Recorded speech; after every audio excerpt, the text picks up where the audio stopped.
کہ معاشرے کے ان لوگوں کو چپ کیا جائے جو بولنے کی طاقت رکھتے ہیں، جو لکھنے کی طاقت رکھتے ہیں، جو لوگوں کو سمجھانے کی طاقت رکھتے ہیں۔ ایمان ہزاری ہماری اس لشکر کے سپاہی ہے، بہادر ہماری ساتھی ہے۔ 8 فروری کو ہم لوگوں نے اعلان کیا ہے، آج سے ہم سب ویڈیوز جاری کریں گے۔ تمام پاکستان میں جو سیاسی پارٹیاں ہمارا حصہ ہیں ان ورکروں سے ہم کہیں گے کہ آپ کا گھر جس شہر میں ہے اس کی دکانوں پہ پھرو، 3 کی ٹولیوں میں، 5 کی ٹولیوں میں، بچے، بوڑھے، جوان، عورتیں، کہ بھائی نہ ہم آپ سے پیسہ مانگتے ہیں، نہ آپ سے کوئی چندہ مانگتے ہیں، نہ کہتے کسی کو پتھر مارو، لیکن اس جبر کی حکومت کے خلاف ہمارے ساتھ ایک دن کا کوآپریشن کرو۔ دکان بند رکھو، ٹیکسی بند رکھو، لانا بند رکھو۔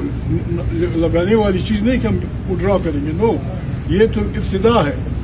ممکن ہے لانگ تھنگ میرو ممکن ہے تحریک تحفظ پاکستان تمام کارکنوں سے اپنی پارٹیوں سے کہے کہ جیل برو تحریک کے لیے تیار ہو جائے۔ ہمیں لسٹڈ ہے کون جیل جانا چاہتا ہے جمہوریت کے لیے، کون جیل جاتا ہے پاکستان کو آمریت سے بچانے کے لیے۔ ہم نے ابتدا کر دی ہے، آپ پہ بھی اس حکومت کا مسئلہ گرا ہے، تو بھائی آپ بھی ہمارے ساتھ شامل ہوں گے انشاءاللہ۔